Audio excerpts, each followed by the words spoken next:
Did you, everybody sign in? Okay, just don't forget. Okay, we are moving into. I get tired today. I'm tired. Okay. So we basically from the very beginning of the semester to now we're kind of in the middle. Everything that I've been preparing for the next couple of lectures. Of course, I think that this view is really fascinating. It's kind of pulls you out of the individualistic viewpoint, which is looking at things super close. It's like you can kind of see the forest for the trees when you think about it from an evolutionary perspective. Often in, I would say, mental health, people get really sucked into it and they lose sight of like cultural and societal influence. And they just, for a while, since the 80s, really when the individualistic viewpoint was really, which meaning that if you succeed, it's because you work hard to succeed. If you fail, it's because you suck and you failed, right? You're an individual and you have to prove yourself, right? Well, we've come to find out, like, that's not the case because some people are born in poverty. And if you're in poverty, the probability of coming out of it is like very low. If you're born in wealth, the chance that you're going to become more wealth is like super high, even if you don't work hard for it, right? So those of you in the middle, what they found research-wise is those who are in the middle really suffer from the most mental health problems because we have enough access to believe we can become wealthy, and the reality is you just work, and you don't actually get the reward. And that has consequences. So there's a lot of research on the consequences of the individualistic viewpoint that began in, well, that really boomed in the 80s. Of which your parents were raised in.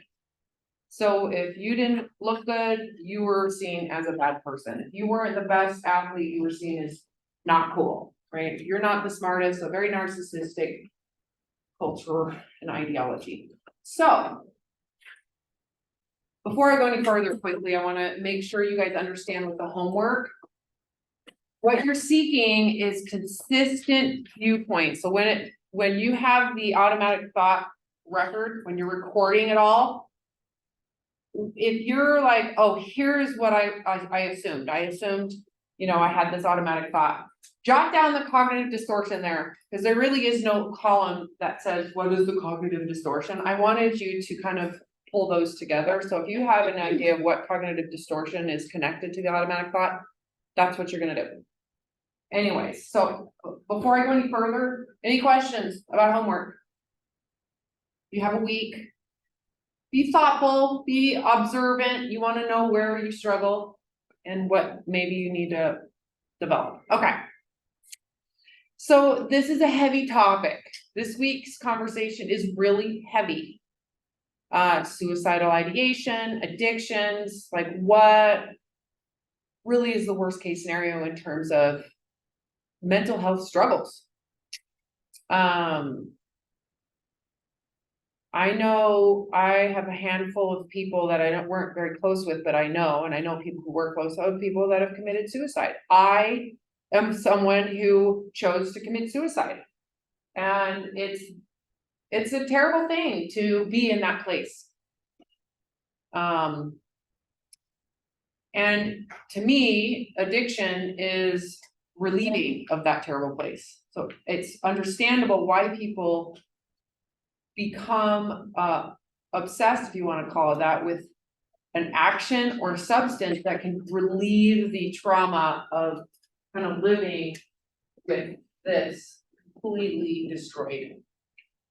Right. And so generally speaking, most people who suffer from intense levels of mental health problems suffer from shame. So the link between shame and addiction is clear. To look at addiction strictly from brain biochemistry without taking into account context around someone's sense of worth is really it's not helpful in any way, because we are not rats. We have a lot of perception, right? And much of the disease model that came out in the 1980s, which was the individualistic era, believes that you have a genetic problem. We all have that problem, just so you know. There's not one human being that doesn't have that genetic problem. What is promoting it? What promotes this, right? What would put someone in a position to have a higher propensity to addiction? One of the things in terms of how they're dismantling the disease model, which is happening, so most of you were probably told you were a genetic predisposition, they probably have a genetic disorder. They're taking that apart because it wasn't very helpful and it didn't work. Even though the pharmaceuticals look at it this way, right? The pharmaceuticals that people can take are very temporary. They don't actually fix anything. They just give a temporary kind of a bridge or a Band-Aid. The issue is you can get someone into recovery without the substance or the behavior for months. And ultimately, if you're using the biological model, if they are no longer having the dopamine impact and their brain is functioning without the behavior of substance, they are not addicted, legitimately, from their perspective. The problem is, and another reason why it's kind of being dismantled, is the fact that when that happens, why would someone relapse? Because the moment they relapse, they're literally not addicted to that behavior. They are not biologically doing it because they have a drop in dopamine from not taking the addiction or the substance. Does that make sense? So again, relapse is one of those things that they study because you're not addicted the moment you relapse. So there's context for why someone would relapse. What is the thought process that might be creating those changes in brain chemistry? What are the ways they think? And we know it's clear shame is a direct link to those brain chemistries that would promote the desire to get rid of those feelings. Shame is equal to, in terms of fight, flight, is the most intense trigger to fight or flight in relation to belonging. And if you, again, recall evolutionary-wise, our need for sense of being worthy, being lovable, and belonging is extremely important to our survival.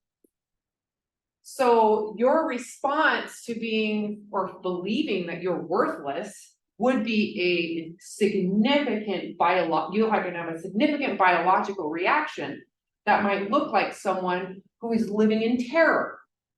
Shame is terrorizing.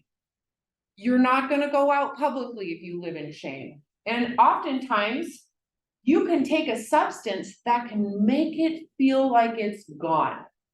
How many of you, when you're drunk or high, all of a sudden love everybody? Oh my God, I love you so much. You're feeling so good. You might feel like you are more real, more loving towards yourself when you get drunk. You're a little bit, what it's doing is it's removing the beliefs that would promote shame, that would promote fear of shame. Okay, so we're going to get into this, all these links, because to me, this is where you're empowered to maybe change your beliefs that might be promoting shame, more intense survival, and then the need to cope here. So we're going to start with the map of consciousness. I brought this up to you.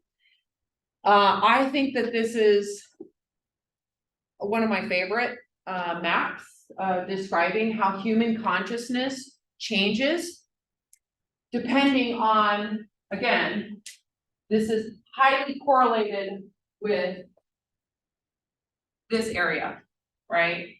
Not food, not this one, belonging, okay? So we're going to cover really just this lower half, because this part occurs, right, when you can transcend here, when you can finally kind of pass this idea that my worth is based on proving myself, right?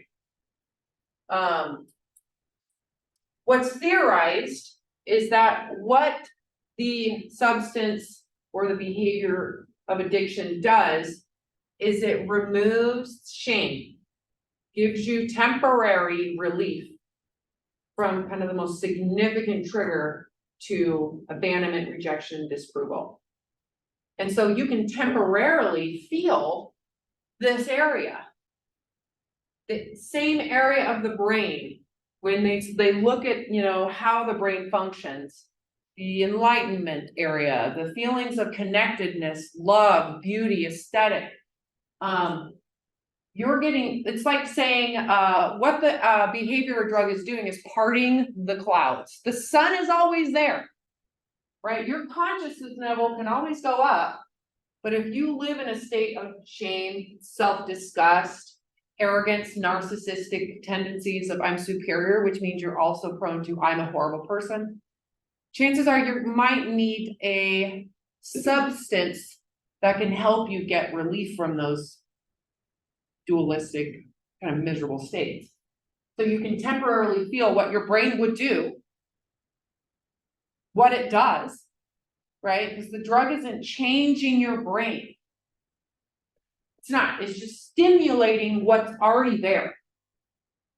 Does this make sense? You're experiencing what a lot of people experience who are kind of in the zone. Freedom, care, love, openness, creativity, a sense of like awareness. So consciousness wise, the map of consciousness goes from you look at this, it kind of looks like this. And then from there, I stopped at courage. It goes really big. So as people can transcend this and experience this, really what they're experiencing is an expansion of human consciousness. It's like, the way I describe it is a light bulb. Down here, it's really dark. Cannot see very much. Again, it comes down to those distortions, the way the brain works, the way our consciousness and cognitive thinking works when we're in fight or flight. We become very self-centered. We have to prove ourselves. We're constantly seeking ways to, a little, maybe obsessively trying to feel better. So it's very dim. And if you can transcend that shame, guilt, apathy, grief, these stages, the more awareness you have, the more your brain can function, the more openness, the more light, the brighter it gets, the more loving, the more compassionate that you are, the less need you have to prove you're right and everybody else wrong, right? Because those would be considered kind of like a dimmer state. It's not black and white, right? So there's grades of awareness that people can experience in consciousness as they come out of survival mode, right? And this is essentially what Maslow was discussing. So the map of consciousness is just a different way to describe how it feels, how the mind works, as you can come out of it. It gets brighter. So let's talk quickly about the lower states of consciousness. I'm going to start with the bottom.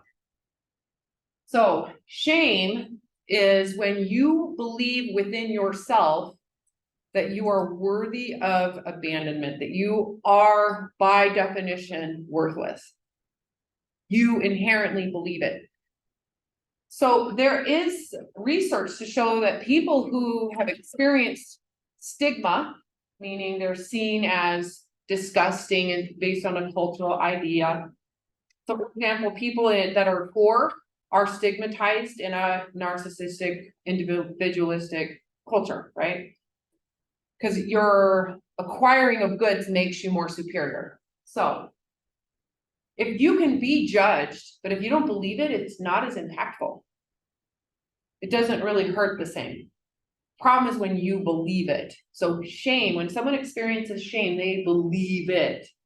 I believe that I am not good. I am not good. I am worthy of death. I am worthless. I deserve abandonment. I deserve it. I am miserable. It's a very intense, dark place. I have been here. And this is where a lot of suicidal ideation comes in. People in this area tend to believe that there's a lot of abusiveness. I am horrible, you're horrible. The way you see the world is with disgust. Going up slightly, guilt. I should be better and I'm not. I have failed because my life is bad. Oftentimes guilt does entail blame, right? Again, shame is self-blame. Guilt can be blame of circumstances, and you still define yourself as unworthy. Coming up slightly is apathy, meaning someone who is in apathy is depressed, and there is a sense of hopelessness in that area. I cannot recover. Change isn't possible. Life is full of loss. So you tend to see loss everywhere you go. You tend to have those like goggles on that confirms that life is hard, right? This is a very difficult place to be in. However, when they talk about someone who is in, let's say, hospitalized because they were suicidal, getting them to move, even just to apathy, is an improvement from shame. Does that make sense? So these aren't just one. Again, if we go look at the map, this is someone created a lot, like we went to 1 to 1,000. Like it is a little higher energy to go from shame to guilt, because guilt means that you believe you could maybe change if the circumstances were better. Apathy is kind of in line here. I don't know, there's a lot of despair, hopeless. Life is evil. Life is miserable. So if you move up, let's go to grief. Oh, there, I know this is depressing, it really is, but it does get better. Grief is like really common, let's just say when you break up with someone that you thought you were going to be with forever. I mean, this is a real painful feeling. It feels like it's permanent too. And there's a lot of loss. A lot of people are stuck in grief, but they're also stuck in martyrdom, meaning if only this didn't happen, my life wouldn't be so bad, right? There's still a sense of grief in that. Again, none of these are bad. They just serve a purpose and they have consequences. Shame has been described as an important evolutionary emotion because if you have shame or you can be threatened by shame, you can conform. Like if you're going to be seen as a horrible person that is worthless, going to hell, that might be motivating for you to conform to what needs to be done in your culture or society. Same with guilt. So if you can convince people that they are worthless if they don't conform, that they will be seen by authority that they're pieces of shit, they might actually do better. It can be energizing. Someone in grief or apathy believes that they're permanently probably never going to get better, right? But they typically blame the outside world. Shame, they blame themselves. So in grief, I regret my life choice. I have lost. And I have lost because of those choices. It can also be the loss of a loved one that you might have identified by and you don't think you can recover from it. So now we're moving up into fear. So if we look down here, this is kind of where people freeze and where there's martyrdom, they're hiding. And that is you don't want to go out, right? If you're living in shame, you're not going to want to go out. You're not going to want to, if you think you suck, you're not going to want to go out. If you're in apathy, why even do it, right? So grief, loss, moving up to fear is a great thing from here, right? So fear would be where you're in freeze, or excuse me, you start to flee, you're in the flight. So at least at this point, where someone in fear, there's still more energy. So you might be more willing to actually do something.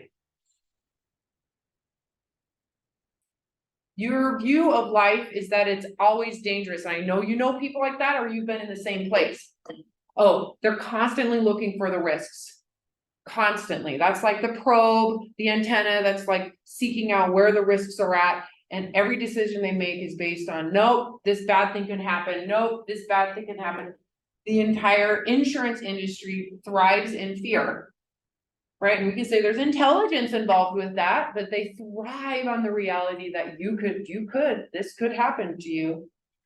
So we have industries that absolutely thrive from this area of human consciousness. Typically, you believe life is dangerous. You can't handle loss and fear. So the difference between grief and fear is that in fear, you at least believe that something can be done to avoid the risk.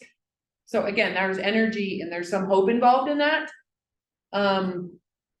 But there also comes the belief that you can't handle it. So that's where there is a lack of esteem or a lack of sense of capacity that would ultimately promote more fear. So you're going to be looking for what you can't handle if you're in a state of fear. I'd rather be safe than take the risk and be sorry. So you're not necessarily open to taking the risks. So let's move up a little bit higher. So on the other side of fear is, I think I can achieve this, right? I think I can do it.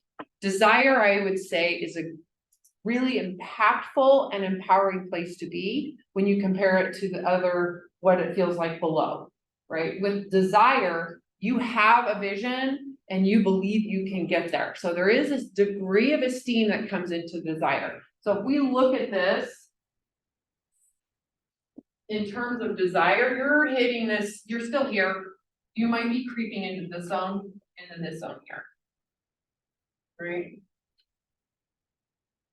The whole beauty industry is based in desire. The body image industry is based in desire. We could even look at academia and say, well, the whole concept that you can build a better life if you get more educated is really taking advantage of the energy that comes out of human consciousness in desire. Think of what you're willing to do before you go out clubbing. That is desire. That's a lot. So again, compare someone who is stuck in shame and guilt and apathy. The energy is devoted into hiding and retreating. It becomes darker. So if you come up in desire, you have at least enough to believe that there is something positive out there. Moving up. There's a huge downside to desire. It's chasing the mirage. I think I talked to you guys about that. I want that, I can get that. That's where my worth belonging is. You get there, but it's contingent. It requires that you meet some external idea, which means you really don't necessarily have the worth, even if you do belong. So belonging really isn't secure until you truly believe you are inherently worthy of it. And if it's still attached to something like a desire out there, it's never really going to get fulfilled because you're going to have to get better and better and better at it, or you're going to have to find something else to also prove that you're not worthless. Okay. So when I acquire this, I'll be happy. When I attain this, I'll be happy. Desire is a high energy state. Anger is more, because at this point you're willing to fight even if it hurts others to get there. So there's even more energy in anger, right? You can fight, you're willing to hurt others. And you typically in fight, you'll blame others if there's something wrong. So this is creeping up into pride. So pride, you could say, and has been discussed, is a huge part of the mental health issues that are experienced, that we are very inflated culture. We're the best. Everything we do is awesome. And the sad part about pride is that it's, again, contingent on that you are the best, right? So what happens if there is even small failures, small, difficulties, is it can put someone really quickly down into shame, especially if they're narcissistic. I have to be superior. If there's evidence they're not, they can go into shame pretty rapidly. I am the best, I am better than you, you are worthless, you must prove yourself to me, I am the authority, I will win no matter what. Sound familiar? So pride, highly energy, because you can be an authority figure, but you're gonna have to manage that deep, deep, deep insecurity. So this would be the grandiose narcissistic kind of persona. Any questions about any of this? None? Any? So a common question is, do you tend to be in one place? No, you can go all over the place on this. And certain circumstances can bring you higher and lower and higher and lower. There's certain areas, chances are you're above courage. Now, why would courage be so important? Why do you think I highlighted that over here? What is it about courage that would expand consciousness even more?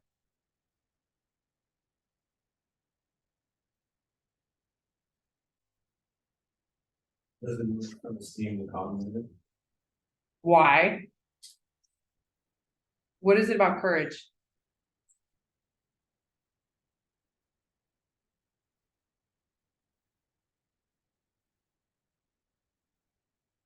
To be courageous or to have courage, you are feeling fight or flight. You're feeling all those warning signals biologically, and you're willing to find out the truth. So someone in pride, for example, will have those feelings, but the way that they deal with it is not to find out the truth. Their way to deal with this is to control the end result. They're not open to actual end result. They just want to control it as much as they can to avoid anything other than what makes them superior. Does that make sense? So they're not courageous at all, even though they're fighting a ton. Really what courage does is it's a shift from I can't handle the truth, I can't handle it, which is pride and down, to I want to know the truth. Right? That's the surrendering component that really shifts someone's ability to develop more sense of their ability in reality versus their sense of ability in a controlling environment. I really love the research that goes into what does it take to be open to the truth rather than needing to control what the truth is, and how that changes your own biology. So we're going to get into shame a little bit more, and we're going to start getting into addiction. So that gives you kind of like a basic understanding of how consciousness works. And the research with consciousness and addiction is largely in between these two zones down here. And the real problem with these two in promoting what comes down here, all nothing. Okay. So, do you believe or do you know someone that if you don't change yourself or make yourself better, that you are worthless? That's an important thing to ask yourself, because this is typically an underlying feeling that people carry with them. They might not be consciously aware of it, but if you take away all of the layers of things that they do to flee, fight, freeze, fawn, ultimately, if I don't do this, I will be a loser forever. If I don't achieve this, I will be, a nothing. So it really comes down to the underlying kind of default belief someone has that they were born worthless. Are you suppressing those feelings with, are you trying to avoid them? Are you running from them? Are all of your activity, what's motivating your behavior? Is it coming from a feeling of worthlessness? Have you experienced something that might have permanently changed, or another feeling that is connected to shame is ruin, like permanent ruin, unsalvageable ruin to your sense of self and the potential that you could even live without there. It feels like there's no potential to live without the feeling of ruin. That might be there. Are you trying to avoid or escape feelings of terror and pain that feel catastrophic? Typically, terror and pain that feels catastrophic is covering the underlying belief of inadequacy and shame and disgust with oneself. Okay. Something to consider. If you have those feelings, or you've had those feelings in the past, if there was something that could remove those feelings, that would you do it? If there was an activity, right? If there was a behavior, if there was a substance that could remove all of that, would you do it? Yeah, I did. I don't know anybody who wouldn't. If you think about even just how people are brought to, let's even say religion, it really can improve those feelings to be in a place where you feel that you are lovable. Wouldn't you do that? Would you not take that pill? I would, if I still felt that way and did not believe that it was salvageable. Absolutely, I'd be drinking the Kool-Aid, 100%, right? Of whatever it is. That's what addiction is. That's what it is. We want to simplify it. Someone is in extreme pain associated with shame and self-disgust. They believe it, and they are trying to feel better in the moment, just to survive. So if we look at it from that point of view, avoidance, preventing or trying to not enter a situation. I believe this is going to happen. If I do this, it won't. Escaping, leaving the situation after being entered, or that has happened, right? So I got to do this so that this doesn't happen. I'm going to do this because this is happening and I need to remove myself. Again, and you can also distract with substance or behavior. So if we look at addiction, a predictable and reliable source that effectively removes painful, unpleasant, and often unbearable feelings of shame, guilt, apathy, fear, regret, anger, and loss. So if you look at someone who is, let's say, addicted, right, to whatever behavior or substance, and you take that away, the brain is firing off this right here. Agitation, irritability, and of course, they also have like a vagal response. All the fight or flight response is happening. So with an addiction, there is a sense of confidence and esteem and a sense of safety attached to the behavior. I can handle reality if I can do this. I can handle life if I have this. Right? It's always something outside of yourself, always something that is, whether it's a belief system, a substance, a behavior. If I do this because I've done it and it makes me feel better temporarily, I can handle life. So you attach, right, to those things. The more intense we apply this to the map of consciousness, the more intense those lower feelings are, the darker it gets, the more intense the desire will be for the predictable and reliable source of relief. And more so if there's only really one that you can think of, right? For me, it was one. It was body image. And then I had to do all of the things to get the body image, right? So I became obsessed with all the things, right? Because I only have one.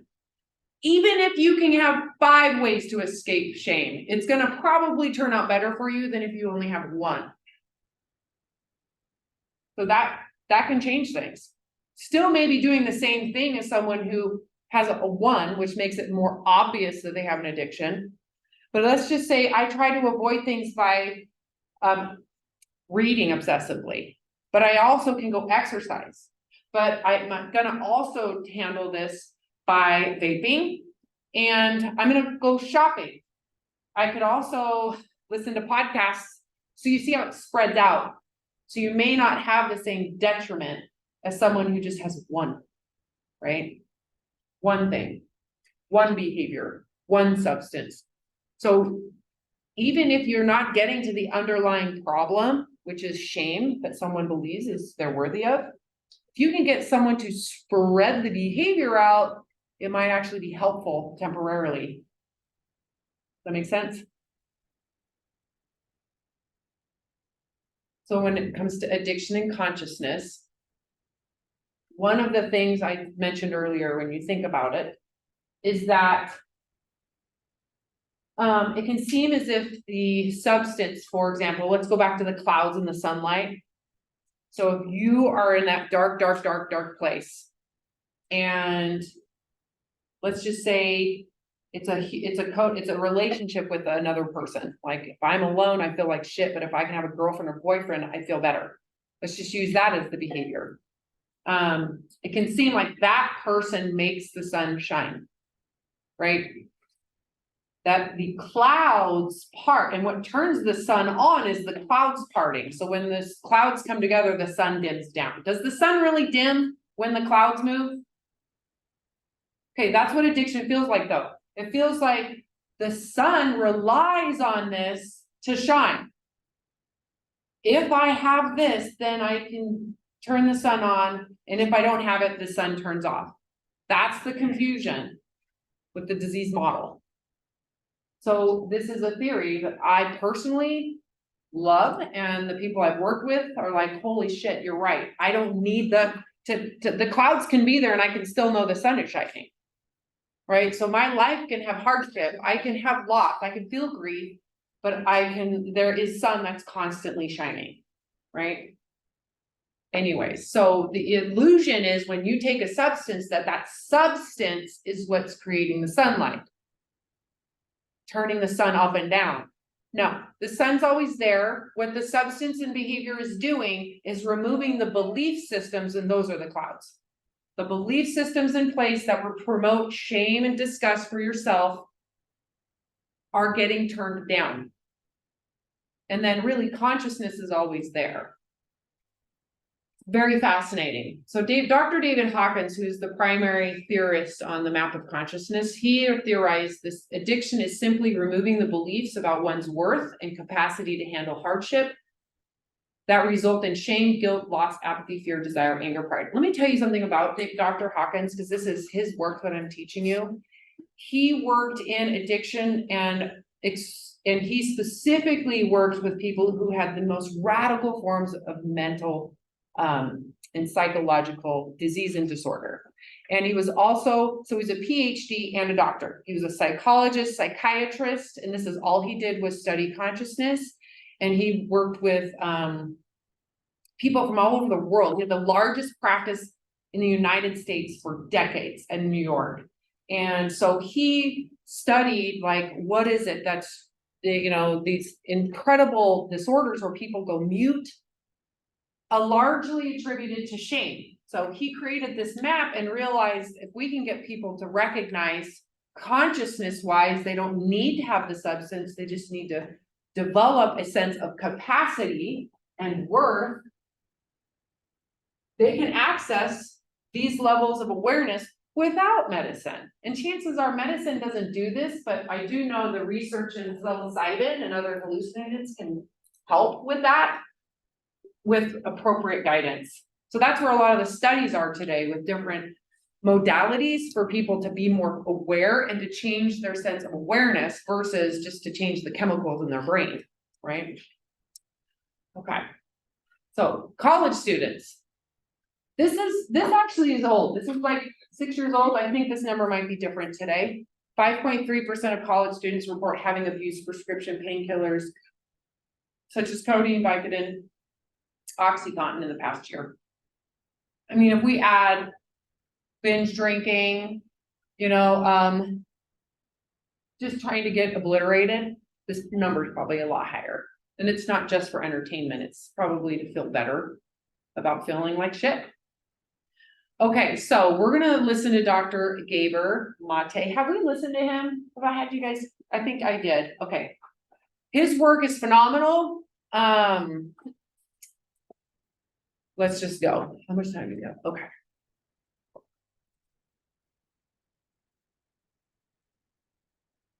Hold on.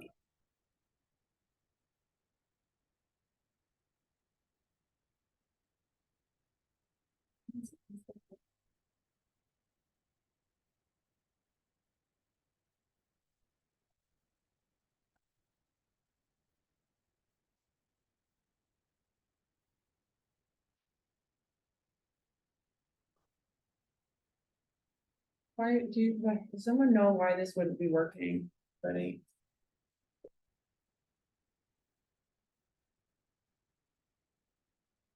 Hmm.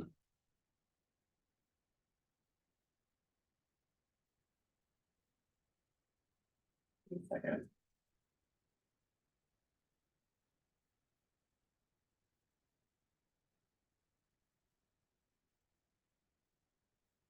I don't understand why this didn't work, you guys.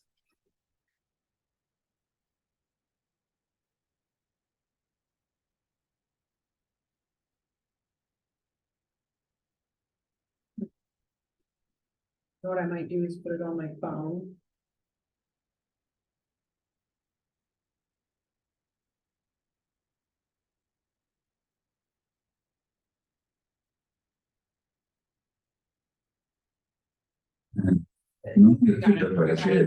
Sorry.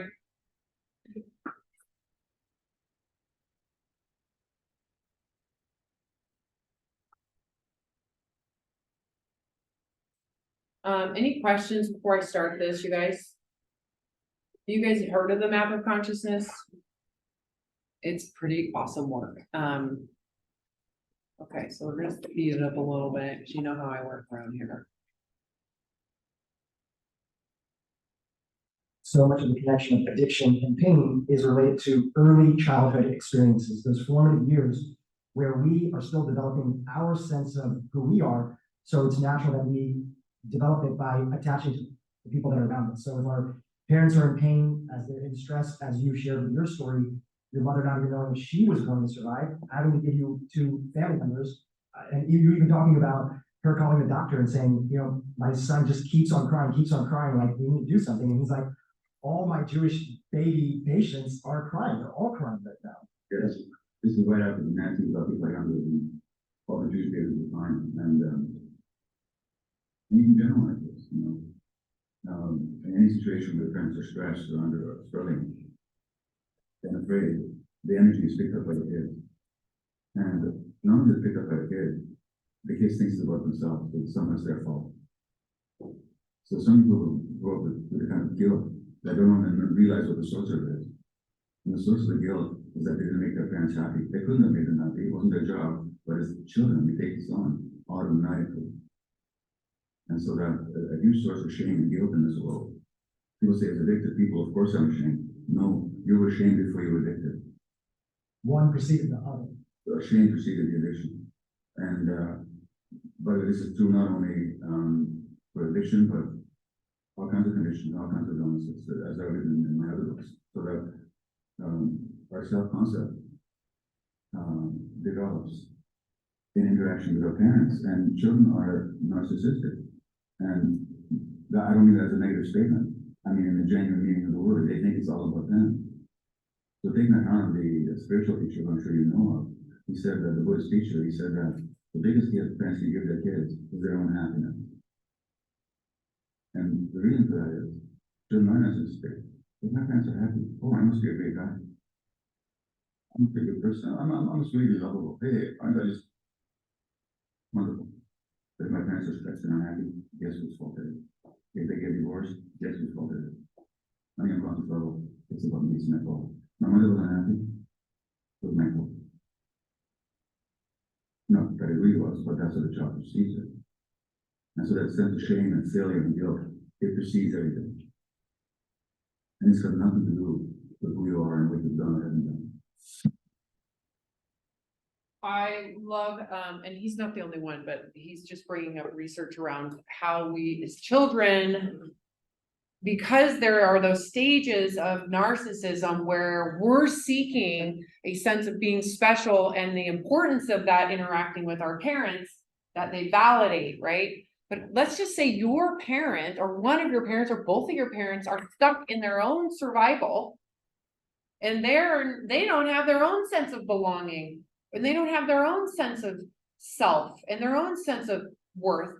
What if they're promoting conditional worth? Like my worth is based on how good I look as a woman, or my worth as a man is how much materialism I can provide, right? So there really is no sense of value coming from an inherent place.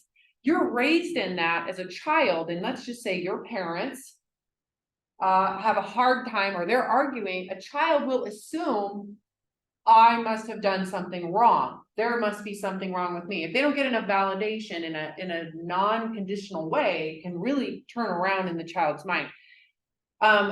If you're raised, let's say in the same family, right? And they know, how is it that one sibling can end up with these addictive behaviors, but no one else does? Because no one really in that order had the same experience. The oldest child, for example, I'm number 9 in a family of 10 children. My oldest siblings lived a very different life than I did.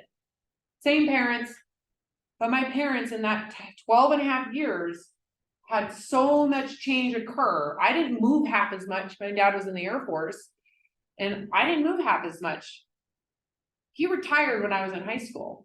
So I was really, me and my little sister were the only ones that really didn't have to move a ton, right? They had more money by the time I was in junior high, in high school. I didn't get beat, I just got shamed, right? I just got rules. But I didn't get beat up. They got beat up. So same parents, totally different outcomes. I was the one that ended up out of 10 with the most significant mental health problems and most severe and dangerous mental health problems.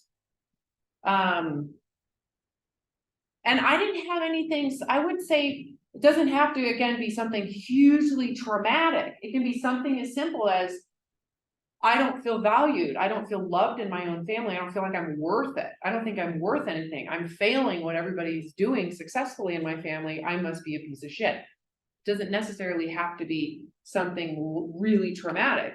It can be something as simple as you believing your parents' marriage failed because you thought it was your fault. There must be something wrong with me, right? A child doesn't know any context other than that. Okay, must be okay. So for something to be addictive, it needs to stimulate that area of the brain that says survival. That's the part of the brain that's like that hedonic area of the brain, the pleasure, oxytocin, dopamine. That area of the brain is like, you're good, you're safe, you're calm. That's what we're talking about, right? So when someone takes a substance that stimulates that area of the brain, again, they're just feeling what someone else without that stuff might be feeling in this area and above that I didn't write down. Same feelings, it's just conditional. And then if you attach it to the substance or behavior, that's really where things get problematic, because you're not necessarily seeing, oh, when I get drunk, I don't think I'm a piece of shit anymore, right? So it's the really shameful judgment that is the problem. So it can be a lot of different things, right? Gambling, buying, exercising, technology, work, compulsive sexual behavior, then we can have substance. And oftentimes, these do the same thing. You don't have to have a substance, you can become obsessive about a behavior, get the same thing. One thing that I do know, working with people who have a variety of addictions, is you typically will lean towards a substance that is equal in intensity to your shame. So someone, and you'll do it to that intensity. So someone who isn't like traumatically shamed might be more into pot. But someone who is like, let's say, traumatic shame, so someone who, you know, might have prostituted themselves, they might be more likely to go to cocaine because it's more intense, more relieving. Their pain is more, they need a more relieving option. Back to Gaber. The downtown east side of Vancouver, British Columbia is one of the world's ground zeros for addiction. And that in a This is few a little square mile longer. radius, we have thousands of people injecting, inhaling, Can you hear injecting this? drugs of all kinds, and paying dearly for it. These people are often outside the law, certainly beset by many medical problems due to injection drug use, including psychosis, including HIV, including hepatitis C, cancers, they die of overdoses. This is trench warfare, and the people that are the frontline soldiers dying from it are the people affected by addiction. So that's where I worked for 12 years. And what I learned, and we summed up really very briefly, by saying that addiction is not a choice that anybody makes, it's not a moral failure, it's not an ethical lapse, it's not a weakness of character, it's not a failure of will, it's how society dictates addiction, nor is it an inherited brain disease, which is how the medical tendency is to see it, but it actually is the response to human suffering. And all these people that I work with will be severely traumatized with the program. All the women had been sexually abused, all the men had been traumatized, some of them sexually, physically, emotionally neglected.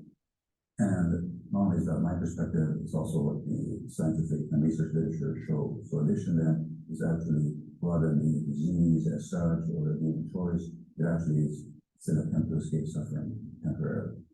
By the time I went to work there, I had already been in fine practice for 20 years. I'd seen a lot, and I was quite attuned to the impact of early childhood experiences on adult psychology and adult brain physiology. But I just hadn't seen the depth and the degree until I went to work on that. So really it's dramatized and confirmed for me, made it very palpable how addiction is a response to suffering, and that what people need in response to addiction is not judgment and not simply symptom control. They need to be helped to heal from their trauma, because it is all about trauma. The media, the television, cultural depiction of addicts is usually as desperate people, but without showing why they're desperate. So it always shows the desperation for the drug. There's no indication of what's driving that desperation. And hence you see them behaving in all kinds of dysfunctional ways, aggressive or manipulative, unpleasant. But again, there's no three-dimensional sense of the reality of these people as to what that's really all about for them. Is it possible to cure people? You're speaking from a Western model, where I am the expert, and you're the one with the disease, and I'm going to cure you. Like you cure it to me, you know? No. The answer to that question, framed that way, is no, it's not possible. If you're asking, is it possible for people to heal from trauma sufficiently that they don't have to keep escaping into addictions to lessen the suffering of their trauma? Yes, that's entirely possible. But the question is, under what conditions is that possible? And under the conditions that are obtained in London, the UK, or Vancouver, British Columbia, or in New York, or any place, under the conditions that are obtained socially, legally, and from the perspective of medical practice, it's hardly the likelihood, because we're approaching it from the wrong direction and the wrong perspective. If I could constantly demonstrate that in this particular population, after the fact that 5 or 10% success rate of getting people to leave that issue, I'd be considered to because our results are so poor. When I say ours, I mean ours specifically in Vancouver. I don't mean that. I mean the overall treatment model for addiction is so poor and succeeding with the most affected segments of the population. So, I mean, the addictions are like everything else on a spectrum. So our people do heal from addictions, but the most inveterate, most entrenched addicts, they have the hardest time. And they're also the ones whose society is the hardest time. So that makes it even harder to help. Never mind the help they need to actually get actively punished. And so what you've actually got is traumatized children. And children traumatized, that affects how they feel about themselves, which is deeply shame. Because the child always believes that it's about himself. Both, if I'm being hurt like this, I gotta be a terrible person. Or if I was sexually abused, why didn't I fight back? I must be a very weak person. So there's a deep sense of shame. Then there's tremendous emotional pain that accrues from abuse and neglect. Tremendous emotional pain that is hardly possible for people to bear. or they have to soothe their pain with substances or compulsive behavior, then the trauma itself, given that the human brain develops an interaction with the environment, shapes the brain circuitry in such a way that the person will be more likely to find relief of drugs. The very physiology of the brain is affected by the trauma. So they take these traumatized people and make their habit illegal. It's not illegal to drink yourself to death. It's not illegal to make yourself sick with emphysema or lung cancer by means of cigarettes, but it's illegal to use other substances. So now you take these abuse traumatized people, you place them outside the law, you put them in jails, and you harm them all their lives, treating them like criminals and bad people and failures and rejects and less than human. And then we wonder how come they don't get better. So it's a self-perpetuating cycle of taking traumatized people and then re-traumatizing them, and then hoping at the same time, why don't they listen? Why don't they get better already? Why don't they give it up? Well, they don't give it up because the more hurt they are, the more they need to escape. And the addiction isn't the problem. The problem is that they have a lot of emotional pain they didn't know what to do. So the addiction was really an attempt to solve the problem. So when you say, why do people use substances or why do they engage in addiction in general? It's because they have a problem they don't know what to do with. And if you really understand their addiction, you have to ask, well, what gave you so much emotional pain? And how come you didn't have the internal resources? This is not a judgment, it's simply an inquiry. How can you laugh at some point in internal resources to deal with that pain in a more creative, forward-looking way that would help you resolve the pain rather than the perpetuate? So really what it was is that the addiction came along, you had to solve a problem, you had no other solution for it at the time. And that's the case for all addictions. So why do people engage in addiction? Because they have deep emotional problems they don't have the means to resolve on their own. That's why they use. The average medical student, until very recently, has never even heard of the word trauma in their education. Doesn't show up. We don't talk about it. We don't talk about its impact on the brain, on the personality, on the emotional life of people, and its impact on people's physical health. It's not a word that we mention. There's traumaphobic. The fellow doctor said to me, medical profession is traumaphobic. Psychiatrists these days are trained mostly in this biological model of psychiatry where everything comes down to biological brain disease. Here, let's give you a pill. The last thing most psychiatrists know how to talk about is actually emotional pain. That's what you understand. You think they want to do that, but they don't. They're not trained. It's not part of the dominant medical ideology. And as a physician, I can tell you, we like to think of medical science, and it has certainly great scientific achievements to its credit and great scientific insights from buttresses, successes. But it's as much as ideology as it's science. And ideology is certain given assumptions that are hidden from the people that believe in it. So that if something is excluded by ideology, you just won't see it. And so that you can be talking to somebody about your addiction, and a simple question, what did it do for you? And how can there so much emotional pain doesn't have to do anything? Trained in that constant manner. No, this is true not just for physicians, it's true for other psychologists as well. Who are more interested in solving your problems and getting you to overcome the behavior, then you're asking, well, okay, where does this behavior come from? And what are you still carrying inside that's making you behave that way? Now I'm help you resolve what's inside you. Not just how we help you change your behavior, but how we help you change. Now that's what healing is. And that happens inside a person. So it's never a question of anybody curing anybody else, but you can guide people to healing if you ask the right questions. I love him. What do you guys think? You like it? It's helpful? When I was probably at the worst and I was finally reaching out for help, what the therapist saw was an obsession about food and dieting. That's it.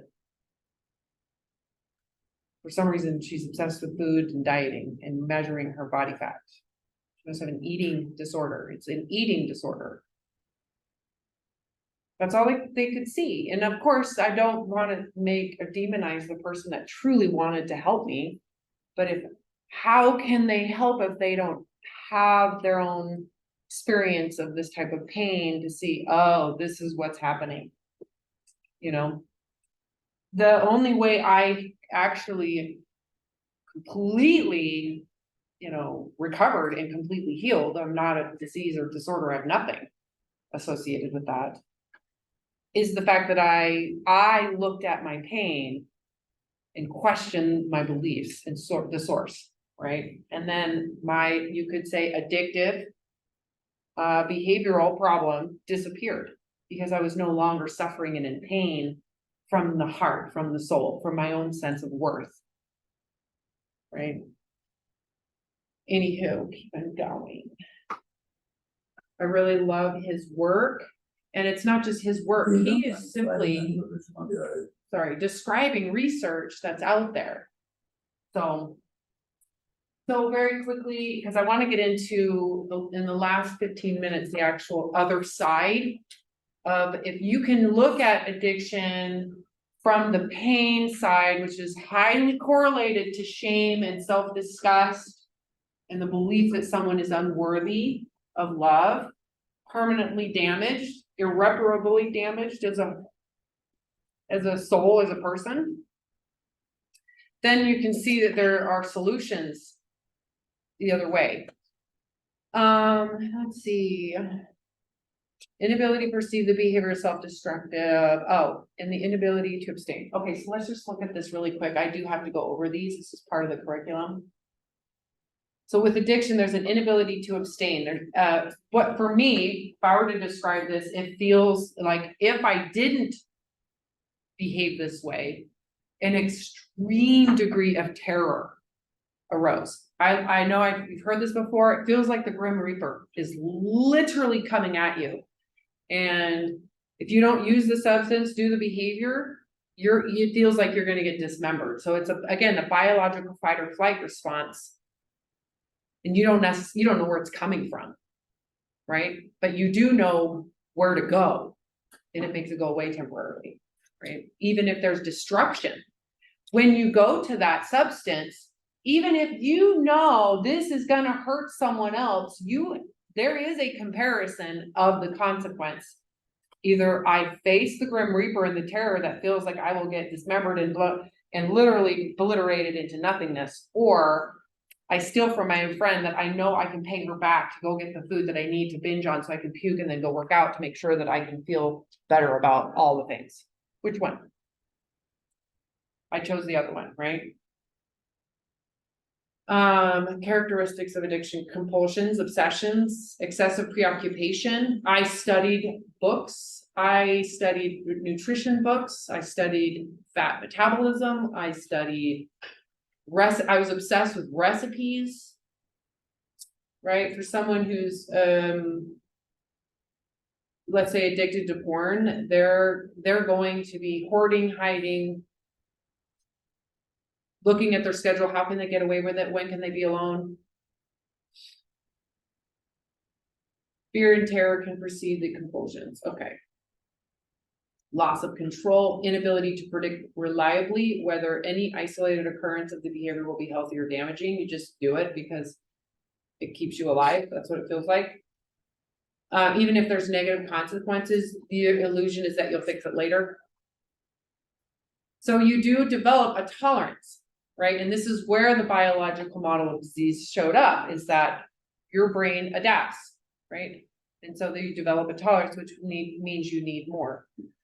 Ultimately, it's like having a codependency that remember when I said it's better if you can spread it out, all your coping mechanisms. The more you use one, the more you eliminate the other ones, and it becomes an isolated codependency with one. That's where this tolerance, the brain believes your survival requires this behavior. You believe your survival requires it. So it's like your whole entire survival system is using this one mechanism to survive. And so when that goes away, it feels more and more catastrophic. There's all the science on the dopamine receptors in there. And again, you can see this is in a vacuum. It doesn't take into account any trauma, any pain, any belief systems. So the benefit of teaching this is that you don't have to tell people their beliefs are problematic. We can just give them a pill and say, this might help you feel better. Like if you're in a terrible abusive relationship, you don't have to change the relationship. We can maybe give you a medication that can temporarily numb you, and it can numb your feelings, right? Does not change the relationships. Psychological dependence, the adaptive state of the brain and the body process that occurs with regular addictive behavior and results in withdrawal And that withdrawal is the feeling of terror. We can call it withdrawal, or we can call it a more extreme sense of survival mode. More extreme fight or flight. That's what withdrawal is. And there is like the vagal nerve and the nausea that can occur as well. Especially if you're like your blood sugar, like with alcoholism, that can affect other organs. So you can have a physiological reaction too. So the question then would be, why do people go through treatment, detox, and no longer experience withdrawal or even have the addiction, but yet they relapse? And this is again the source of where things are shifting. Because they're looking at the actual shame and the beliefs then that would be in the shame. Let's see here. That's a cycle. Okay, back to I gave her. Compassion is the key. Actually feeling not ashamed. Mindfulness needs to be associated or at least aligned with deep curiosity and insight as well. So if you're an addicted person. Oh shit, I'm sorry. Associated or at least aligned with deep curiosity and insight as well. And so if you're an addicted person, if somebody has addiction, you need to be compassionate to yourself. You can say, no, what's wrong with me? Why did I do that? What purpose did it serve? Oh, it has to do with my pain. But that's a completely different thing. If you're a parent or a relative of somebody who's addicted, and what's wrong with them? Why don't they give it up? You say, well, why don't they give it up? Where's it good for? What's the benefit? And what were the circumstances in their lives that encompassed the whole multi-generational family system that gave rise to their pain? And sometimes people say, well, yeah, well, how come three kids grew up in the same family and one of them died together, one doesn't? Two answers. One is multiple children grew up in the same family, multiple children at the same time, but they come on different stages of their parents' lives. The parents see them differently, and they are different in the birth order, so there are different pressures on them. Number two, there is such thing as genetic sensitivity. Not a genetic addiction. Addiction is not a disease, and it's certainly not a genetic disease. But if a child is more sensitive, then the same events will have a much greater impact. So the more sensitive you are, the more working, the more creative you're going to be, the more intuitive you're going to be, and the more virtual you are. The more virtual you are, the more you have to escape from the pain. So the great British child psychiatrist D.W. Wincott said once that if a mother could be the same mother to all 8 of her children, which she couldn't be, he said, but if she could be, they still would have 8 different mothers, because they would all be experiencing her to their own particular temperament. If we want people to give up their addiction, what goal is to help them become fully who they are, but they don't have the same thing. So they need a lot of compassion. And compassion I distinguish on several different levels. There's the compassion of just ordinary human compassion, which is, I don't like to think about it. That's good, that's healthy, that's magic, that's not enough. It has to be deepened by the compassion of understanding, where you have to say, not only do I not want this person to suffer, I want to understand why they're suffering. Then so that emotion, then addressing it. And the third level is what I call compassionate recognition, where you see that, I think that's the same thing in myself. After I'm in no position to be above them, judgment, the two people, significantly sharing the same thing. And I can go on, but there's different levels of compassion, but it's actually essential for helping other people. And there's one that teaches H.L. said, only compassion is present for people allow themselves to see the truth. You want to see the truth? They can do so when it is safe. So my advice to families, parents, caregivers, adult children, friends, or people with addictions, is that there's 3 ways you can be in relation to your addicted relative or family. 2 of them are insane, 1 of them is sane. 1 way is you can be in their lives and try to change them. That's insane. It means that you're codependent. It means that your feeling better depends on them feeling better. The more you're dependent on somebody who's dependent, that's what codependency is. Doesn't work. Because the basic trauma that we all experience, they don't take abuse, terrible certain, that we're not accepted for who we were. Now, if you want to approach a data client, a friend, or a relative with the same, I don't accept who you are, I'm going to be different. For me to be happy, that's an invite resistance. disincentive. I love what he said in the end. It's not necessarily, I'm gonna rescue you, no, that actually is probably part of the problem. It's to really just have compassion. And to recognize that there's probably a reason why they're in pain, whether it's a way they see things, circumstances you don't know about. It's not necessarily that they just suck and can't get their shit together. So compassion, and there's a ton of research on compassion. Ultimately, what compassion is, it's the ability to recognize that your worth, right, shouldn't be contingent on ideology or perfectionistic thinking or outcomes that are out of your control. Right? Compassion is a big part of taking this out of the game, like just eliminating it, as well as this. Doesn't mean you don't have the capacity to have that. That's inherent to our genetics and our DNA and our evolution.